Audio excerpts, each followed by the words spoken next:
Move out of my house. The billionaire CEO roared. 7 years later, he met his secret triplets at a charity gala. Move out of my house. The words exploded from Alexander Brennan's mouth like venom, each syllable designed to wound the woman standing frozen before him. Marina Celeste stood in the great room they had designed together, rain hammering against the floor, the ceiling windows, and felt her world collapse. Pack your things and disappear from my life before I have security throw you out like the gold-digging mistake you are. Marina's voice trembled but held strength beneath the fear. Alex, please just listen to me. Whatever your cousin and brother told you, it's lies. All of it. You know me. You know I would never cheat on you. I don't know you at all. Alexander's laugh was cruel, foreign. I married a fantasy, and my family was right from the beginning. You played me perfectly. But here's what Alexander didn't know. Here's a secret that would haunt him for the next 7 years. Marina's hand moved instinctively to her stomach, where 3 tiny lives were growing. Triplets, his children, and he was about to throw them all into the night based on lies his family had manufactured. Have you ever been accused of something you didn't do by the person you love most? Have you ever watched your entire world get ripped away in a single night because someone chose to believe lies over your truth? Let me know in the comments sections. I want to hear your story. Before we dive into this incredible journey, I need to know, where in the world are you watching from? Drop your country or city in the comments right now. If you're new to Dr. Samuel Chronicles, welcome to our growing family. Hit that subscribe button, because we share stories like this every day. Stories that don't just entertain, but transform your perspective on life. And if this story already has you hooked, smash that like button and share it with someone who needs to hear this message. Trust me, you won't want to miss a single moment of what happens next. Now let's get into it. The lakeside estate looked like something from a dream. Imported Italian furniture. Original artwork on every wall. The Steinway piano where Alexander had proposed on one knee while Marina played Debussy. The stone fireplace where they had spent countless winter evenings planning their future, talking about the children they would have, the life they would build. Now those memories felt like they belonged to someone else. Some naive girl who believed love could withstand anything. Vanessa Brennan sat on the sofa like a satisfied cat, her Louboutin heels kicked off casually, diamond necklace catching the lamplight. She had arrived 3 hours ago with her brother Julian, both carrying manila folders stuffed with photographs and papers. The evidence of Marina's supposed betrayal. The proof that she was nothing but a manipulative woman who had trapped their beloved Alexander. Julian stood by the window, arms crossed, his face a mask of righteous vindication. He had never hidden his hatred of Marina, never pretended to welcome her into the Brennan family. From the day Alex announced their engagement, Julian had worked tirelessly to poison him against his wife. Vanessa picked up a stack of photographs from the coffee table and fanned them out like playing cards. Show her the pictures again. Philip, let her see what we discovered. Maybe she'll finally stop pretending. The photographs looked damning. Marina supposedly entering hotels with different men, sitting in restaurants with strangers, laughing and touching arms across candlelit tables. Bank statements showing hidden accounts with millions moving in and out. Love notes in her handwriting to people she had never met. Text message screenshots showing her planning elaborate deceptions. Those are doctored. Marina's voice rose with desperation. Alex, I swear on everything we have, those are fake. I've never been to those hotels. I don't know those men. This is a setup. Can't you see that? A setup? Alexander's face twisted with rage and pain. My family spent months investigating you because they care about me. They hired professionals. Marina, these aren't fake. Stop insulting my intelligence. Marina's hand instinctively moved to her stomach. She was 12 weeks pregnant. The doctor had confirmed it 2 weeks ago. Triplets. 3 tiny heartbeats on the ultrasound screen. The fertility specialist had called a miracle. Marina had been planning to surprise Alexander on their anniversary next month. She had already commissioned a local artist to create a custom painting with 3 tiny handprints and the caption, "Your legacy arrives in spring." That painting sat wrapped in her studio upstairs. A surprise that would never be given. A joy that would never be shared. Looking at the stranger wearing her husband's face, Marina knew telling him would change nothing. He wouldn't believe her. He wouldn't care. He had already made his choice. Vanessa stood, smoothing her designer dress with practiced grace. Alexander has been under tremendous pressure building the company. He's vulnerable right now, and women like you prey on vulnerable, successful men. You saw an opportunity, and you took it. But the Brennan family doesn't tolerate deception. I love him. Marina's voice cracked, tears finally spilling down her cheeks. Alex, I love you with everything I am. Please just give me a chance to prove this is all fabricated. Let me show you my calendar, my phone records, anything. I can prove I wasn't at those places. Alexander picked up their wedding album from the bookshelf. The white leather was embossed with their names and wedding date in gold lettering. He stared at it for a long moment, and Marina saw something flicker across his face. Doubt, perhaps, or the ghost of the love they had shared. For one heartbeat, she thought he might believe her. Then he threw the album at her feet. It hit the hardwood floor with a thud, pages splaying open to show their smiling faces. Young and hopeful and completely in love. Marina in her grandmother's vintage lace gown. Alexander looking at her like she was the only person in the world. That wedding was the biggest mistake of my life, Alexander said, and Marina felt something inside her die. My family warned me. They said you came from nothing, that you were beneath our class, that you'd never be satisfied with what I gave you. I defended you. I fought with my own mother because of you, and this is how you repay me? I came from nothing? Marina's grief transformed into a spark of anger. You know that's not true. You know I walked away from my family's wealth to make my own way. You said you loved that about me. You said my independence was one of the things that made you fall for me. I said a lot of things to a woman I thought was real. Alexander's voice went cold, flat, emotionless. Security will be here in 5 minutes. You can take your purse and your phone. Everything else stays. Every piece of jewelry I bought you, every designer dress, every gift. You leave with exactly what you brought into this marriage. Nothing. Vanessa actually smiled. A vicious curl of her lips. She had won. Julian placed a gentle hand on Alexander's shoulder, the picture of brotherly concern, when in reality he had orchestrated this entire nightmare with surgical precision. You're making the right choice, brother. Women like her are dangerous. She would have bled you dry. Marina looked at her husband, her soon-to-be ex-husband, and saw nothing familiar in his eyes. The man who had held her during thunderstorms, who had traced the contours of her face and called her beautiful in 7 different languages, who had promised to love her until his last breath, was gone. In his place stood someone programmed by his family's poison. Someone who chose to believe manufactured evidence over the woman who had given him her whole heart. You'll regret this, Marina said quietly, her tears drying on her cheeks. Not today, maybe not tomorrow, but someday you'll learn the truth about what your family did. And when that day comes, when you realize you threw away something real for their lives, I won't be there to forgive you. I won't be there to give you closure. You'll spend the rest of your life knowing you were too weak to trust a woman who actually loved you. Is that a threat? Vanessa stepped forward, voice sharp with challenge. No.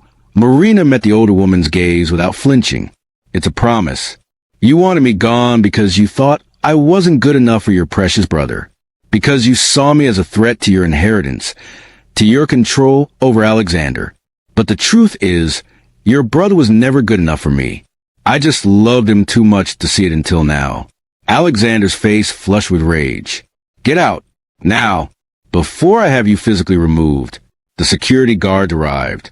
2 large men in uniform who looked uncomfortable with their assignment. They had always been friendly with Marina, greeting her warmly when she came home. Now they stood in the doorway, waiting to escort her out like a criminal. Marina picked up her purse from the side table. Her phone was inside along with her wallet and the sonogram image she'd been carrying close to her heart. 3 tiny shapes on the screen. 3 precious lives growing inside her. 3 children who would never know the father she had hoped to give them.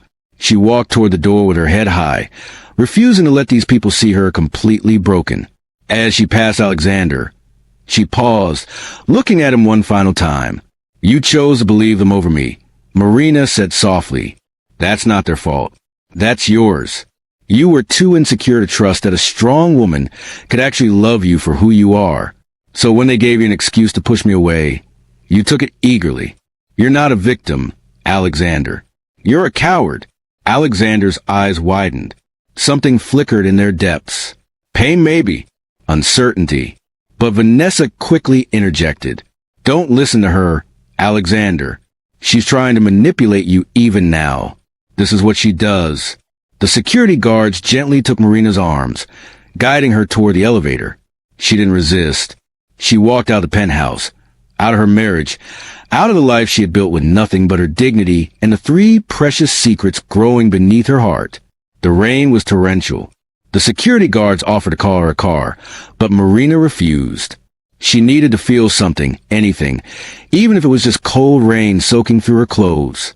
She stood on the sidewalk outside the Brennan building, rain pouring down. One hand pressed her stomach, where her babies grew. Alexander's babies. Children he would never know he had created. She made a vow in that moment, standing in the storm with her world shattered around her. Alexander Brennan would one day see what he had thrown away. He would one day understand the magnitude of his mistake. And when that day came, she would be so far above him that his apologies would never reach her. Marina pulled out her phone. Her hands were shaking, but her resolve was iron. She dialed a number she had sworn never to use. It rang 3 times before a familiar voice answered. Marina? Mi amor, why are you calling at this hour? Abuela, Marina said, her voice steady despite the rain and heartbreak. I'm coming home. The drive to Napa Valley took 6 hours. Marina drove through the night, rain following her north, her mind replaying every moment of the confrontation, every word Alexander had said, every look of satisfaction on Vanessa's face, every moment of Julian's righteous vindication. By the time she reached the gates of the Celeste compound, dawn was breaking over the vineyard-covered hills. The estate sprawled across manicured grounds like a Mediterranean palace transplanted to California wine country.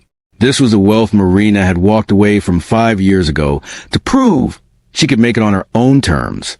The iron gate swung open before she could announce herself. And there she was, Isabella Celeste, silver-haired and imposing, waiting on the front steps with an umbrella, even though the rain had stopped hours ago. You stubborn, magnificent girl. Isabella wrapped her in arms that smelled of jasmine and strength. I've been waiting for you to come home. I knew you would eventually. Inside the mansion, wrapped in a warm robe with tea steaming in her hands, Marina told Isabella everything. The fake photographs. Vanessa's obvious manipulation. Julian's poisonous interference. Alexander's cruel dismissal. The wedding album thrown at her feet. And finally, the secret she had been cherishing alone. She was pregnant with triplets. Isabella's face transformed from sympathetic to absolutely murderous. I will destroy him. I'll take everything he has and grind it into dust. No one treats my granddaughter like garbage and walks away unscathed. The Brennan family will learn what happens when they cross the Celestes. No, Marina's voice was firm despite her tears. I don't want you to fight my battles for me. Abuela, I want you to teach me how to fight them myself. Alexander Brennan threw away the woman who loved him. I'm going to make sure he spends the rest of his life looking up at the woman he discarded, watching her shine so bright it burns his eyes. A slow smile spread across Isabella's face. This was the granddaughter she remembered, the girl who had walked away from wealth to prove her own worth, the young woman with fire in her veins. Then we rebuild you stronger than before, Isabella said. But first you rest. Those babies need a healthy mother, and you need time to heal. The months that followed were transformative. Marina moved through her pregnancy with singular focus. She attended every board meeting at Celeste Fashion Holdings, sitting in on negotiations even as her belly grew. She relearned the world of power she had abandoned, the intricacies of global supply chains, the art of hostile negotiations, the strategy of market domination. Isabella brought her into meetings as an observer first, teaching her where competitors were weak and where opportunities could be seized. The sustainable luxury division has potential but lacks vision, Isabella said during breakfast when Marina was 6 months pregnant, her belly enormous with 3 growing babies. I'm considering bringing in new leadership. Someone hungry. Someone brilliant. Give it to me, Marina said immediately. I'll turn it around. Isabella studied her granddaughter. Pregnant with triplets. Determined. Absolutely fearless. You'll star as a consultant after the babies arrive. Prove yourself and we'll talk about leadership. The birth was complicated.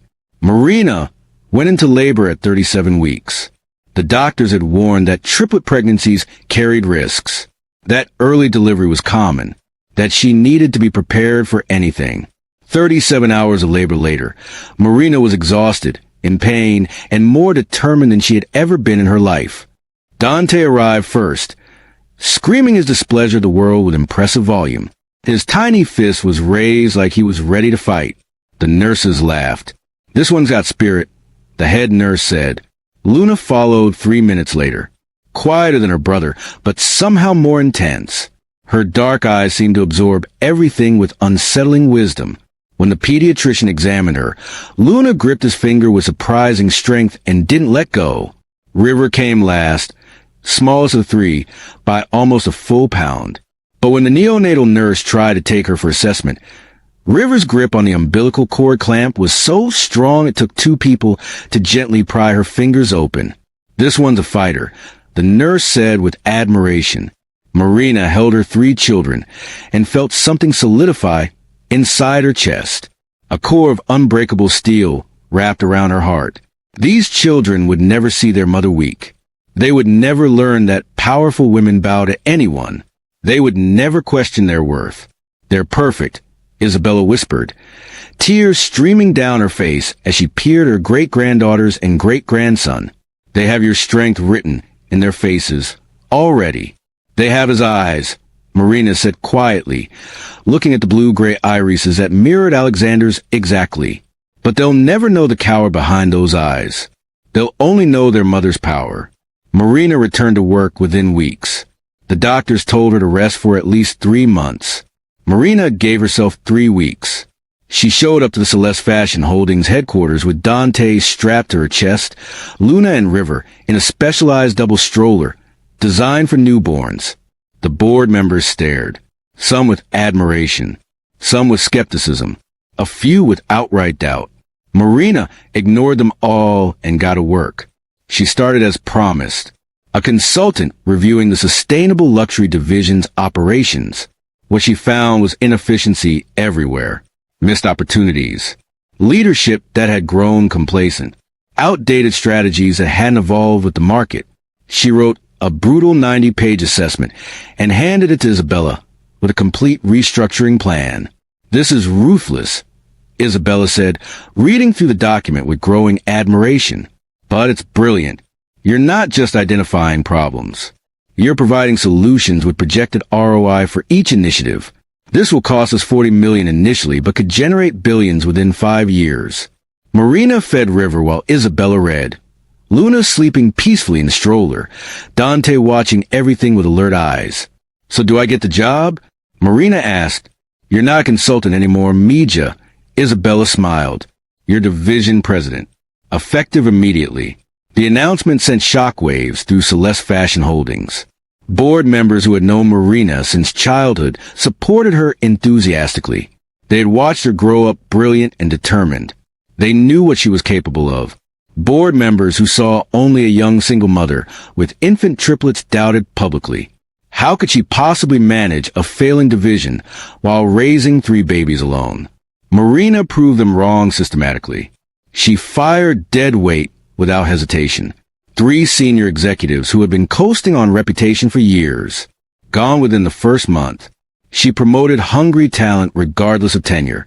A 26-year-old designer with revolutionary ideas about regenerative textiles, promoted to lead designer.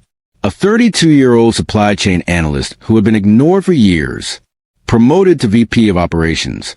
She personally courted sustainable material suppliers and eco-conscious designers who had been ignoring the division for years. And she did it all with babies. She attended negotiations with 1 baby strapped to her chest while the other 2 slept in the specialized stroller beside her conference table. She nursed them during video calls. She somehow managed to close deals worth hundreds of millions while simultaneously managing feedings, diaper changes, and the chaos of newborn triplets. Her breakthrough came during negotiations with a coalition of European sustainable luxury brands. They had been skeptical of meeting with her.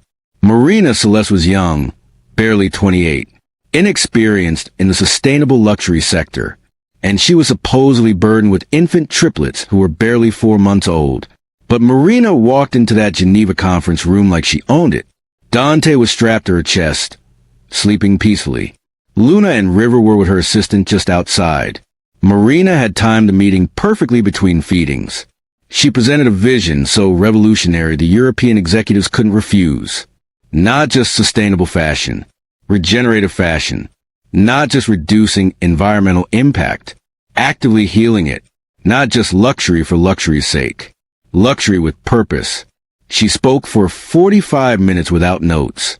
Every statistic memorized. Every projection backed by data. Every vision grounded in actionable strategy. When she finished, the room was silent. Then the lead executive from the French contingent started clapping. Slowly at first, then faster. Then the entire room joined in. Ms. Celeste, he said in accented English, "We came here prepared to politely decline your proposal. We have been in this industry for 40 years and have seen every pitch imaginable. But what you just presented is not a pitch. It is a revolution. We are in." The partnership was worth 2.3 billion euros over 7 years. Marina walked out of that conference room, picked up Luna and River from her assistant, and called Isabella. "We got it," Marina said simply. "All of it?" Isabella's voice was filled with pride. "All of it, plus a 20% increase over my initial proposal. You can just save the division, Mija," Isabella said. "You turned it into our most valuable asset. You've positioned us as industry leaders for the next decade." That night, Marina sat in her suite at the Geneva Hotel with 3 sleeping babies around her. Dante in a bassinet by the window. Luna and River in a co-sleeper beside the bed. She thought about Alexander. Wondered if he ever thought about her. Wondered if he had discovered the truth yet about what his family had done.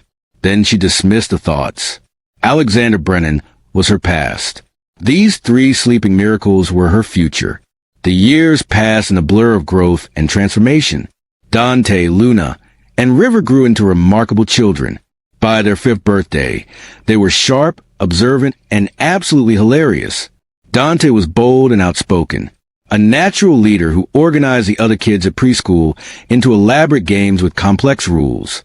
He had Marina's strategic mind and a confidence that sometimes bordered on arrogance. Luna was quieter but somehow more intense. She observed everything with those thoughtful eyes and asked questions that made adults uncomfortable. Why do people lie? Why do some people have more money than others? Why can't everyone just be kind? River was the smallest, the peacemaker, the one who could make anyone feel loved. She had an innate emotional intelligence that astounded teachers and therapists alike. One afternoon when the triplets were 6, Marina was in the middle of a critical video conference with Japanese textile manufacturers. She was negotiating a partnership that would bring revolutionary hemp silk blends to the American market. The meeting was going well. Marina was presenting projected sales figures when Dante marched into frame, climbed onto her lap, and announced to the screen, "My mama is the boss of everything. If you don't give her what she wants, she'll find someone better. She's really good at finding someone better." The Japanese executives looked startled. Then Luna appeared beside her brother, nodding solemnly. "Mama says powerful people don't beg. They state terms and walk away if those terms aren't met. So we're stating terms." River, the smallest, added with devastating sweetness. "Also, Mama makes the best pancakes in the world, which means she's good at everything. You should probably listen to her." Marina tried to maintain professionalism while simultaneously dying of mortification and pride. The lead Japanese investor said something in rapid Japanese to his colleagues. They all laughed. Then he turned back to Marina, grinning. "Ms. Celeste, your children have convinced us. We are increasing our investment by 30%. Any woman raising 3 future CEOs simultaneously deserves our complete trust." After the call ended, Marina looked at her 3 children, trying to decide whether to scold them or hug them. She chose the latter, pulling them all into her arms. "You 3 are trouble," she said. "We learn from the best," Dante said smugly. "Mama's the best troublemaker," Luna agreed.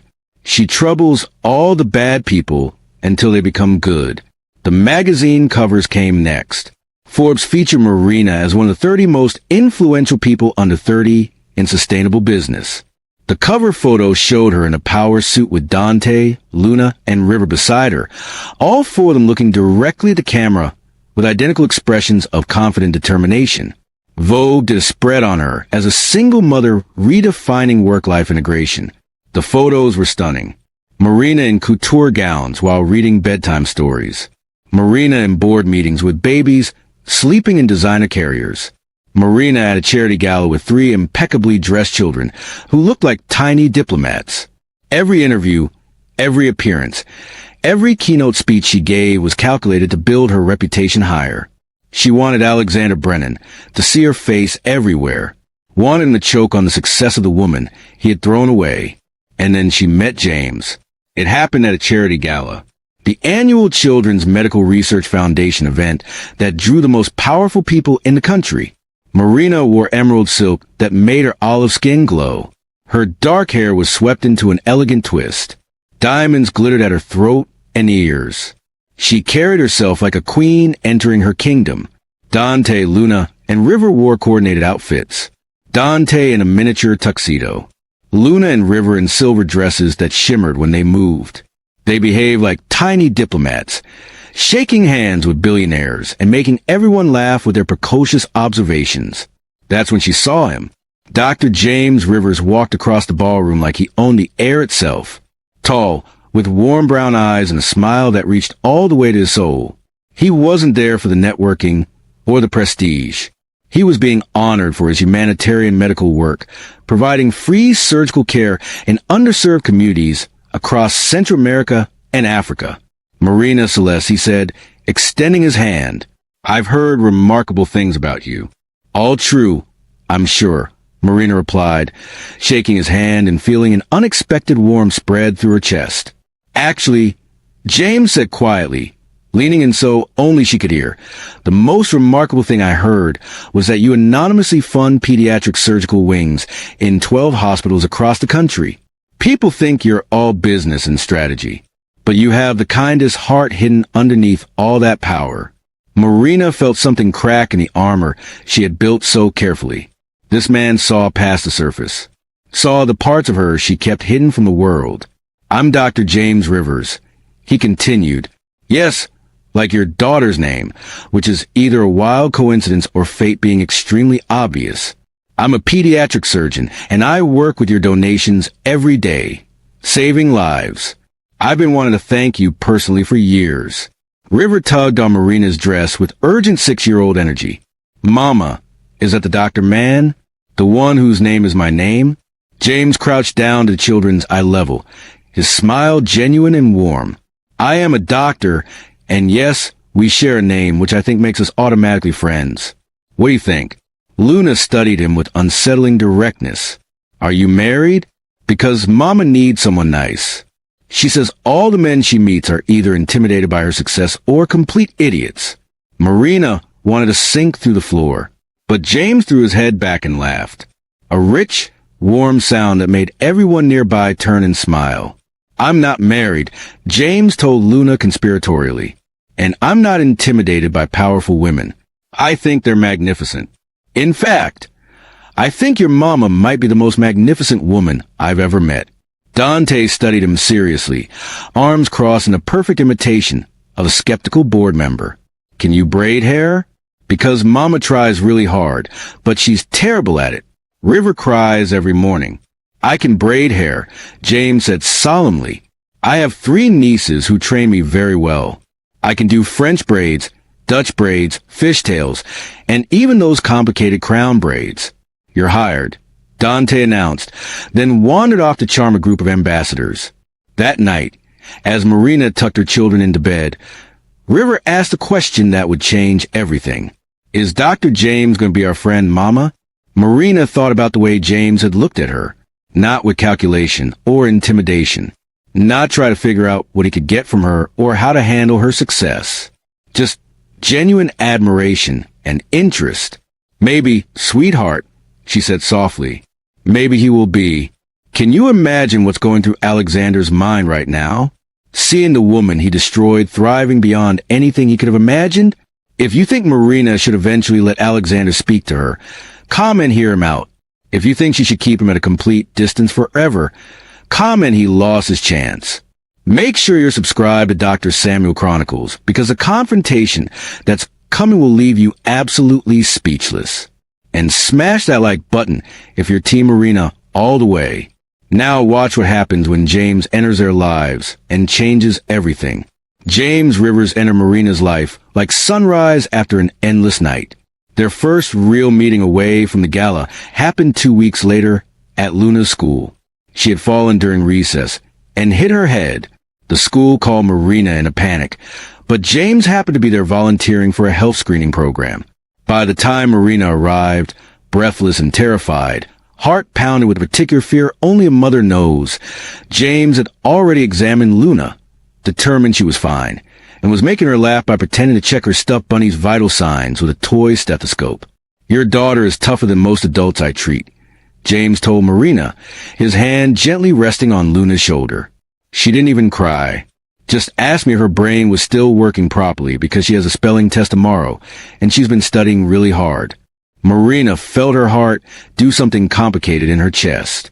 This man had been here for her daughter when she couldn't be, had comforted Luna without being asked, and was now looking at Marina like she was the most important person in the world. Thank you, Marina said, and meant it with her whole soul. Thank you for taking care of her. Always, James replied, and something in his tone suggested he meant more than just this moment. Coffee became their ritual. Between Marina's demanding schedule running a division worth billions and James's hospital shifts where he performed delicate surgeries on children with life-threatening conditions, they found stolen moments in small cafes where nobody recognized her from magazine covers. He asked about her children. Listened to stories about Dante's latest proclamations about ruling the world someday, Luna's obsession with astronomy and her insistence that she would discover a new planet, and Rivers' talent for making anyone feel loved with just a hug. James never once brought up his own accomplishments, never tried to impress her with his reputation as one of the country's most skilled pediatric surgeons, never mentioned the humanitarian awards or the lives he'd saved. He just listened, asked questions, seemed genuinely fascinated by her life. Why do you look at me like that? Marina asked one morning 3 months into their coffee ritual, catching him staring at her over his cup. Like what? James smiled that devastating smile. Like I'm not terrifying. Most men either want something from me, my connections, or my money, or my influence, or they're completely intimidated by what I built. You look at me like I'm just a woman you're interested in knowing better. James reached across the table and took her hand. His thumb traced circles on her palm, sending warmth up her arm. Marina, you are terrifying, he said honestly. You're brilliant and powerful, and you command rooms full of people who hang on your every word. You've built an empire while raising 3 extraordinary children alone. You're absolutely intimidating, but you're also someone who cries during animated movies when you think your kids aren't watching. You're someone who works yourself to exhaustion and then gets up at 5 in the morning to make pancakes shaped like animals because it makes your children smile. You're complicated and real and human. And yes, I want to know every version of you. Marina felt tears prick her eyes. Alexander had loved her until she became too much for him. Too independent. Too strong. Too successful.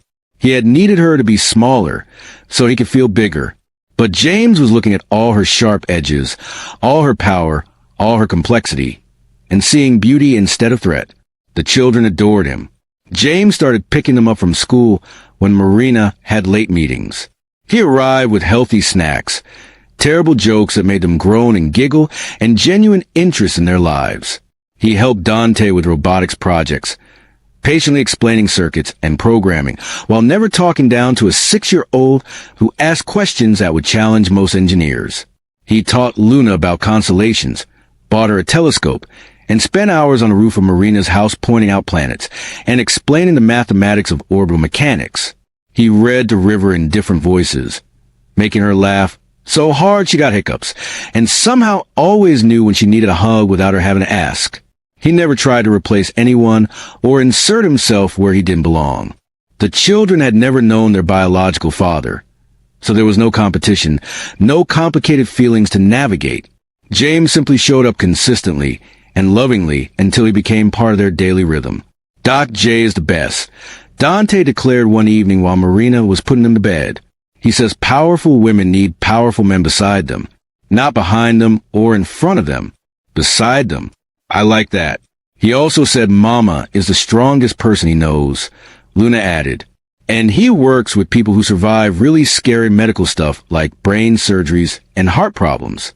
So that means Mama is super strong. River, the most emotionally intuitive of the three, looked at her mother with wise eyes. Do you love Doc J, Mama? Because I think he loves you. He looks at you the way Prince Charming looks at Cinderella in the movie, but better because it's real. Marina tucked the blankets around her daughter, her heart full of emotions she hadn't let herself feel in 7 years. I think I might. Sweetheart, is that okay with you? All three children nodded enthusiastically. As long as he keeps making you smile like that, Dante said seriously, you smile different now, like you're happy in your bones, not just on your face. The proposal happened on a random Tuesday evening. No grand gestures, no fancy restaurant, no elaborate planning. Just the four of them in Marina's living room after dinner. Dante, Luna, and River sat cross-legged on the carpet, vibrating with barely contained excitement, because James had let them in on a secret that morning. James knelt in front of Marina, holding a ring that was elegant and understated. A single emerald surrounded by small diamonds, so perfectly her taste that she wondered how he knew. Marina, I'm not asking you to complete me, or fix me, or make me better. I'm already whole, but I want to build a life beside you, as your partner, as these incredible children's father in every way that matters. I want morning chaos and midnight conversations and everything in between. I want to wake up next to you for the rest of my life and fall asleep grateful that you chose me. Marina, Celeste, will you marry me? Dante, Luna, and River held their breath. Marina looked at this man who had seen her at her most powerful and most vulnerable, who celebrated her strength instead of feeling threatened by it, who loved her children like they were his own blood, who wanted her to be exactly who she was, enormous and unapologetic and complicated. She thought about Alexander, about how he had needed her to be smaller so he could feel bigger, about how his love had been conditional on her not outshining him. James wanted her to be exactly who she was, wanted to stand beside her, matching her stride for stride. Yes, Marina said, tears streaming down her face. Yes, I'll marry you. The children erupted into cheers, tackling James in a group hug that knocked him sideways onto the carpet. Marina joined the pile, laughing and crying, feeling lighter than she had in years. Meanwhile, across the country, Alexander Brennan's world was crumbling. The decisions he had made while obsessed with proving his family right about Marina had weakened his company. Contracts he had neglected fell through. Partnerships he had ignored dissolved. Investors who had trusted him lost confidence. And then the truth started to emerge. It began with an FBI investigation into corporate espionage at Brennan Pharmaceuticals. Someone had been selling proprietary research to competitors. Millions of dollars in intellectual property stolen and sold. The investigation led directly to Vanessa. She had been embezzling for years, selling research, falsifying reports. And while she was systematically destroying Alexander's marriage to Marina, she was also positioning herself to take over the company entirely. When federal agents arrested Vanessa at her penthouse, they found evidence of everything, including the truth about Marina. The photographs had been photoshopped by a designer Vanessa hired. The bank statements completely fabricated. The love notes forged by a handwriting expert. The text messages created using sophisticated software. Every single piece of evidence that destroyed Alexander's marriage was fake. Alexander stood in the FBI field office, looking at the real evidence, the proof of Vanessa's crimes, and felt his world tilt sideways. Your cousin spent 18 months planning this. The lead agent told him. She saw your wife as a threat to her inheritance, to her control over you. So she systematically destroyed your marriage while simultaneously stealing from your company. I'm sorry, Mr. Brennan, but you were manipulated by a very sophisticated criminal. Alexander stumbled out of the field office and sat in his car for 3 hours, unable to move. Marina had been innocent. Everything she said had been true, and he had thrown her out, based on lies, because he was too weak, too insecure, too programmed by his family's poison to trust a woman who loved him. He tried to find her, called her old phone number, disconnected, reached out to her friends. They claimed not to know where she was. Hired investigators. Every trail led nowhere. It was as if Marina had been erased from existence, or more accurately, had erased herself from his world entirely. Then Julian had a massive stroke. Alexander sat by his brother's hospital bed, watching machines keep him alive, when Julian suddenly gripped his hand with surprising strength. His eyes were desperate, pleading, filled with tears and something that looked like guilt. The words came out slurred, damaged by the stroke, but clear enough to understand. I helped Vanessa. We fabricated everything about Marina. The photos, the evidence, all of it. We destroyed your marriage because I was jealous. She came from more wealth than us. She was better than us. And I couldn't stand watching you be happy with someone I saw as superior. I'm sorry. I'm so sorry. Find her. Beg her. Fix what we broke. Julian died 3 days later, taking his guilt to grave, but leaving Alexander with a truth that shattered him completely. He had thrown away a faithful, loving wife based on lies manufactured by his own family. He had believed poison over truth because it fed his insecurity. Alexander's company continued to spiral. Without Vanessa's theft, it should have recovered. But Alexander couldn't focus, couldn't lead, couldn't make decisions. He was paralyzed by grief and regret. And then he received an invitation. The Children's Medical Research Foundation Gala. The annual event that drew the most powerful people in the country. Alexander's company had been a regular sponsor, though he hadn't attended in years. His assistant mentioned that if they needed help with potential research partnership, this gala would be the place to make connections. Alexander had no interest in networking, but something told him to attend. Some instinct. Some hope that maybe, somehow, he might find information about Marina there. He had no idea what was waiting for him. The ballroom was magnificent when Alexander arrived. Crystal chandeliers cast golden light over guests who represented the pinnacle of global power. He moved through the crowd mechanically, shaking hands, making small talk, feeling like a ghost haunting his own life. Then the room shifted. Conversation dimmed. Heads turned. Alexander looked up to see why. And there she was. Marina walked into the ballroom wearing emerald silk that made her look like she'd been dipped in starlight. Her hair was swept up in an elegant twist. Diamonds glittered at her throat and ears. She carried herself like a queen entering her throne room. She was breathtaking. She was powerful. She was absolutely, completely untouchable. Alexander's heart stopped. His Marina, the woman he had thrown into the rain 7 years ago. But this wasn't the broken woman who had begged him to believe her. This was someone who had taken her pain and forged it into armor, who had risen from the ashes he left her in and become magnificent. Then Alexander saw the man beside her, tall, handsome, confident. The man placed his hand on Marina's lower back with the ease of someone who belonged there, who had earned the right to touch her. Marina smiled up at him with genuine warmth, with trust, with something that looked like love. Alexander felt sick, and then he saw them, 3 children holding hands near Marina, wearing coordinated outfits, looking around the ballroom with identical expressions of curious intelligence. They couldn't have been older than 6 or 7. When one of them turned to look in Alexander's direction, he saw his own eyes staring back at him, blue-gray, unmistakable, familiar in a way that made his chest constrict.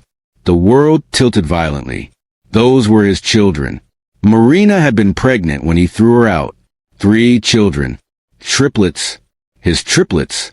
And they had no idea he existed. Alexander watched in stunned horror as Marina commanded the room. People gravitated toward her like planets to a sun.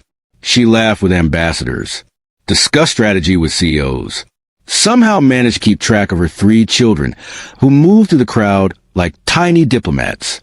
The man, whoever he was, stayed close to Marina, protective but not possessive, clearly secure in his place beside her. Alexander tried to approach. He made it halfway across the ballroom before Marina's security detail smoothly intercepted him. 2 men in dark suits who redirected him toward the bar with polite but absolute firmness. She hadn't even looked at him. To her, he was furniture, backdrop, irrelevant. That's Marina Celeste, someone said near Alexander's elbow. A well-dressed woman talking to her companion. She's Isabella, Celeste's granddaughter, runs their sustainable luxury division. Turned it into a gold mine, completely revolutionized the industry. She's engaged to Dr. James Rivers, the companion added, the humanitarian surgeon. You know, the one who does all that free medical work in developing countries. They're a perfect power couple. Those are her triplets. The first woman continued. Dante, Luna, and River. Brilliant children. I heard they crashed a board meeting once and convinced the investors to increase funding by acting as tiny consultants. Alexander felt like he was drowning. Marina Celeste, she had been an heiress all along, had walked away from billions to prove herself, and he had believed she was a gold digger chasing his money. The irony would have been funny if it wasn't destroying him. Marina took the stage to give a speech about innovation and resilience. Her voice was strong, confident, magnetic. She told a story about rising from impossible circumstances, about being broken and choosing to rebuild stronger. She never mentioned Alexander by name, but he heard himself in every word. The person who had broken her, the fool who had thrown her away. To everyone who's been told they're not enough, Marina concluded, her eyes sweeping the crowd. Here's the truth. You're not enough. You're too much for small minds, too bright for dim eyes, too powerful for weak hands. Don't shrink yourself to fit their limited vision. Build yourself so tall they have to crane their necks to see you. And then don't look down. The crowd erupted in thunderous applause. A standing ovation. James looked at her like she hung the stars. The triplets, Dante, Luna, and River, clapped enthusiastically, clearly proud of their mother.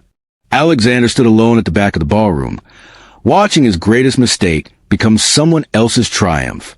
During a break in the festivities, Alexander managed to approach an older woman standing near the bar. Silver-haired, imposing, radiating the kind of power that came from decades of building empires. He recognized her from photos. Isabella Celeste, Marina's grandmother. Ms. Celeste, Alexander said desperately, I need to speak with Marina. Please, I need to apologize. I need to explain. Isabella turned to look at him. Her gaze was cold enough to freeze blood. So you're the fool who threw my granddaughter out like trash, she said. I was hoping to meet you eventually. Wanted to see what weakness looked like up close. Those are my children, Alexander said, his voice breaking. I didn't know. I never knew she was pregnant. Please, I just need 5 minutes to talk to her. Isabella laughed. The sound was sharp as broken glass. Those are Dr. Rivers' children, she said coldly. He's the one who gets up with them at night, who braids their hair, who shows them what real love looks like. You're nothing to them, a stranger, and you'll stay that way. I made a terrible mistake, Alexander begged. My cousin confessed before she went to federal prison. Everything was lies. The photos were fabricated. Marina never cheated. My family manipulated me. I believed lies over truth. Please, I just want a chance to apologize. Marina Celeste doesn't grant audiences to people who treated her like garbage, Isabella said. And even if she did, what would you say? Sorry I threw you out pregnant? Sorry I believed strangers over my wife? Sorry I was too weak to trust a woman I vowed to cherish? Some things can't be fixed with apologies. Boy, you destroyed something precious. And now you get to live with that knowledge forever. Isabella walked away, leaving Alexander standing alone. Alexander left the gala early. He sat in his car in the parking garage for over an hour, unable to move, unable to process what he'd seen. Marina had won, not by destroying him, but by becoming so successful, so powerful, so absolutely content in her life that his existence was irrelevant. Over the following months, Alexander tried everything. He showed up at Celeste Fashion Holdings headquarters every morning for 2 weeks straight, waiting in the lobby for any glimpse of Marina. Security eventually banned him from the building. So, he waited on the street outside, standing in the rain, in the cold, for hours, just hoping she would see him. Marina walked past him exactly once, flanked by assistants and bodyguards, moving with the swift purpose of a woman who had no time for ghosts from her past. Alexander called her name. She didn't even turn her head. He wrote letters, dozens of them, pouring out his heart and his apologies. Every single one came back unopened, returned by security with polite notes that Ms. Celeste did not accept unsolicited correspondence. 6 months after the gala, Alexander received an envelope with the Celeste Fashion Holdings logo. Inside was a single piece of paper, a note from Marina, typed, professional, cold. It read, "You will receive one video call opportunity with Dante, Luna, and River. 15 minutes. You will be introduced as Alexander, someone Mama used to know. You will not tell them you are their biological father. You will not upset them. You will not confuse them with claims of biology. This is not for you. This is for them. They deserve to know where they came from. But they already have a father. His name is James Rivers. And he has earned that title through 7 years of presence that you will never be able to match. If you violate these terms, you will never hear from any of us again." Alexander held the note and wept. The video call happened on a Saturday morning. Alexander had spent 3 days preparing, practicing what to say, trying to figure out how to meet his children for the first time without being able to tell them who he was. When the call connected, 3 faces appeared on screen. A boy with serious eyes and Alexander's nose. That had to be Dante. A girl with thoughtful expression and Alexander's exact shade of blue-gray eyes. Luna, another girl, smaller, with a warm smile that reminded Alexander of his own mother before she passed. River. "Hi," the boy Dante said with confident curiosity. "Are you Alexander?" "I am," Alexander managed, his voice thick with emotion. "It's nice to meet you all. Mama says you're someone she used to know," Luna said, studying him with unsettling intensity, "before she became the boss of everything." "That's right," Alexander said. "I knew your mama a long time ago, before you were born. Why did you stop knowing her?" River asked with the innocent directness of children. Alexander's throat closed up. How did he answer that? How did he tell these children, his children, that he had thrown their mother away? "I made some very bad choices," Alexander said. "Honestly, I didn't believe your mama when I should have, and I lost a chance to know her because of my mistakes." "Papa says everyone makes mistakes," Dante said, "but good people learn from them." "Your papa is very wise," Alexander said. "What's he like?" The 3 children lit up.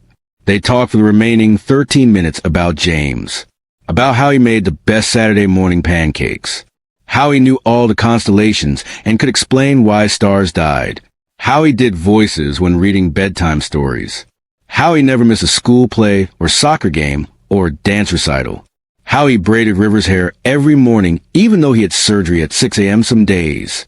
Alexander listened to his biological children praise the man who had earned the right to be their father, and he felt grateful. Grateful that they had someone good, someone present, someone who would never fail them the way he had failed their mother.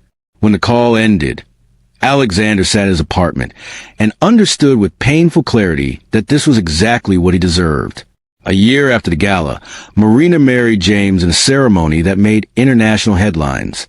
Alexander received an invitation, a personal note from Marina attached. It read, "You're invited because Dante, Luna, and River asked for you to be there. I've built a life where my children's happiness matters more than my pride. Don't make me regret this." Alexander attended the wedding. He sat in the very back row, watched Marina walk down the aisle in a gown that made her look like she was made of light. Watch James wait for her at the altar with tears in his eyes and love written across every feature. Watch Dante, Luna, and River serve as ring bearers in Flower Girl. Watch them beam with pride as their parents exchange vows. Marina's vows made the entire audience cry. "I love you with everything I am," she said to James, her voice strong and clear. "You saw my worth when I felt worthless. You loved my children as your own before you loved me. You taught me that real partnership means celebrating each other's power instead of competing with it. Every day with you is choosing joy over bitterness, love over fear. You are my present and my future. And I'm so grateful you waited for me to learn how to trust again." James's vows were equally powerful. "Marina, you walked into my life and transformed everything. You showed me that strength and vulnerability can exist together, that powerful women are the most beautiful force in the universe. Your daughters and your son taught me that love isn't about biology. It's about showing up every day and meaning it. This family you built with your bare hands, through pain I can't imagine, is my greatest privilege to be part of. I promise to stand beside you, never behind you or in front of you, but beside you, as we face whatever comes next." They kissed as husband and wife. The entire venue erupted in applause. Alexander watched from the shadows and felt no jealousy, no bitterness, just genuine happiness for Marina's happiness, and profound regret for what he had lost through his own weakness. Shortly after the wedding, James officially adopted Dante, Luna, and River. The children chose their new names carefully. Dante River Celeste, Luna River Celeste, River River Celeste, because Celeste is Mama's power name. Dante explained to the judge, and Rivers is Papa's love name. We want both. Alexander received notification of the adoption. He sent a letter to James, not asking for anything, just thanking him for being the father Alexander couldn't be. James read the letter and felt no animosity, just satisfaction that Alexander finally understood what fatherhood actually meant. The years continued to pass. Alexander rebuilt his life slowly. He moved across the country, working as a consultant for smaller pharmaceutical companies. He attended therapy every week, finally confronting the toxic beliefs his family had instilled. The insecurity, the need to control, the inability to trust. He maintained his video calls with Dante, Luna, and River, 15 minutes every week. Never late, never making excuses. He asked about their lives. Listened to them talk about school, friends, their dreams. He never tried to insert himself where he didn't belong. He was simply a consistent presence. Someone safe. Someone who showed up when he said he would. When the triplets were 12, they did a school project about their hero. All three chose Marina. Alexander watched via video link as they presented to their class. "Our mom was thrown away when she was pregnant with us," Luna said confidently. "Instead of staying broken, she became unbreakable. She taught us that strong people don't break. They rebuild better.